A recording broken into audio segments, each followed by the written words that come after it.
Hi guys, welcome to SUDEEPVERSE, and I hope each and every one of you are doing really good. This is Prelims Affairs, where we discuss current affairs from prelims perspective. Now in this episode we will discuss a very important topic that has high probability to be coming in the upcoming prelims 2026, so listen carefully. Now if you are preparing for the upcoming prelims 2026, you may have come across these words repeatedly, that is quantum communication, quantum mechanics, quantum physics, quantum satellite, quantum sensing, quantum metrology, national quantum mission. Also recently there was something in news called quantum key distribution network. The QNU labs along with Department of Science and Technology for the first time in India demonstrated a quantum key distribution network of 500 plus kilometer, and hence all these issues will make quantum physics very important, and that is why in this episode let us understand the basics of quantum physics. Firstly, when I say quantum physics, it is the study of the change in behavior of the nature at much smaller scale. When I say much smaller scale, it is at the scale of atom or it is at the scale of subatomic level. And I'm telling you, there is change in behavior of nature, not just particles. There is change in behavior of nature because nature encompasses particles, waves, energy and field. So the change in behavior of nature at much smaller scales is what is the study of quantum physics. We all understand that different atoms come together to form molecules, different molecules come together to form compounds, and different compounds come together to form complex structures. But if you take an atom, what is inside an atom? That is what is called subatomic. Now what is inside an atom? You have protons, neutrons. These protons and neutrons are present inside the nucleus, and then you have electrons that is present outside the nucleus. So these subatomic particles, that is protons, neutrons and electrons, are further subdivided in quantum physics, and they are divided into two types of fundamental particles, and the two types of fundamental particles are fermions and bosons. Now what is the difference between fermions and bosons? Listen to this carefully because there is very high chances that they'll ask this in the upcoming UPSC Prelims 2026. Fermions are matter particles, whereas bosons are force particles. When I say matter particles, fermions will go on to create matter in the universe. Bosons will go on to provide force within which the matter exists. That is the main difference between fermions and bosons. Now let us focus on fermions a little bit more. Understand that fermions are matter particles, that is, they go on to form matter in the universe. Now these fermions are of two types. You have quarks and then you have leptons. Quarks are matter particles that always exist in combination. Leptons are matter particles that can exist independently. So you understood fermions are divided into quarks and leptons. Now let us understand quarks in detail. Look at this. Quarks are the matter particles that will always occur in combination.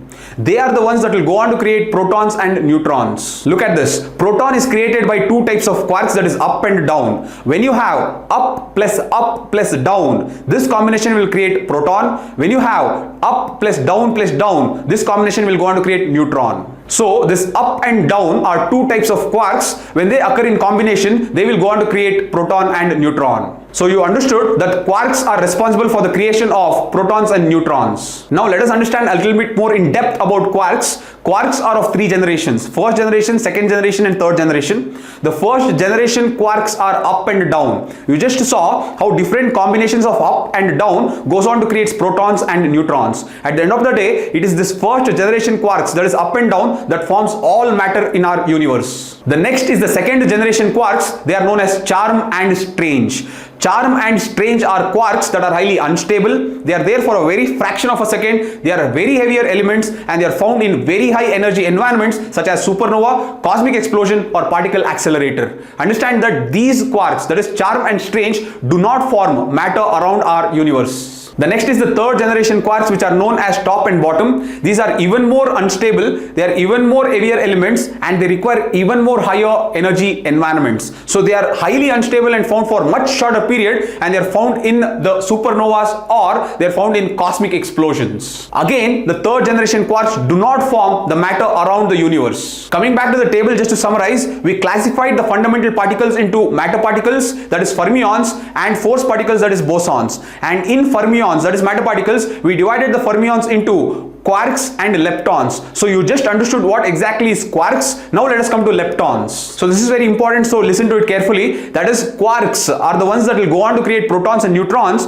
whereas an electron is a lepton. It exists independently. It is itself a fundamental particle. Along with electron, some other leptons are also muon, tau and neutrinos. Now let us just understand briefly about what is this muon, tau and neutrinos. If you take the leptons, I told you electron is a lepton. Apart from that, you have muon and tau. Muon and tau are heavier forms of electrons. They are also formed in high energy environment. They are also unstable and stay for a very short duration of time, and hence do not form the matter around us. The last type of lepton that you are seeing is a neutrino. You would have heard about a neutrino.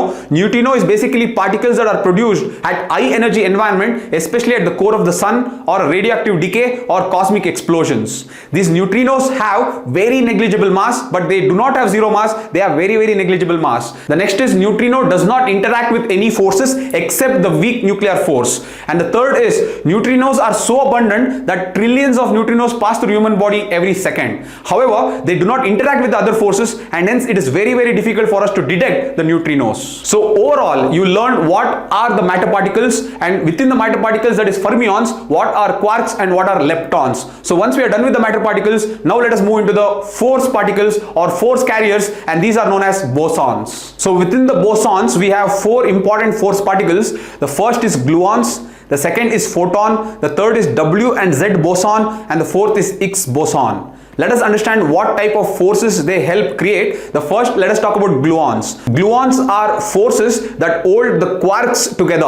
Understand? Gluons are forces that hold the quarks together. That means the protons and neutrons, which are made up of quarks, these quarks are held together by gluons. So at the end of the day, gluons are responsible for strong nuclear forces. The second type of boson particle or force particle is photon. Understand that photon is responsible for the electromagnetic force, and it is this photon that helps in the electromagnetic radiation. It is this photon that helps in the electricity, the magnetism and light. The third type of boson particle or force particle is W and Z bosons. Understand that these W and Z bosons are responsible for weak nuclear forces. What is weak nuclear forces? Weak nuclear forces are the ones that allows transformation to happen inside the nucleus in the form of decay. Now understand this beta decay. Beta decay is where a neutron in the nucleus tries to convert to become proton, and when it is converting to become proton, it emits an electron and an anti-neutrino. Now this is what is called as beta decay, and this beta decay is possible mainly because of W and Z bosons. The fourth type of boson particle or force particle is known as Higgs boson. Higgs boson influences the mass of a particle. So listen to it very carefully. Now there is something called Higgs field. Now this Higgs field is a non-zero value that encompasses our universe. Higgs field is something that exists throughout our universe. Now in this Higgs field, when a particle interacts very closely, then it has higher mass. In this Higgs field, if the particle interacts very weakly, then it has very low mass. So overall you understood what are matter particles and what are force particles. In matter particles you have quarks and you have leptons, whereas in force particles you have gluons, you have photons, you have W and Z bosons, and you have Higgs boson. So according to quantum physics, all matter is formed from fermions, all forces are mediated by bosons. Fermions and bosons together form atoms, and it is the atoms that form everything in the universe. So I hope you understood as well as enjoyed in this episode what constitutes the fundamental particles of quantum physics. In the next episode, let us discuss the behavioral changes of quantum particles under the principles of quantization, uncertainty, probability, superposition, entanglement, and wave particle duality. So I hope that you will be excited and waiting for the next episode. One request to all of you is like and subscribe, but more importantly, please share this video with as many people as possible so that it incentivizes us to do this on a regular basis. Thank you so much for all the love and support, guys. Please share this video. I'll see you again in the next episode. Bye.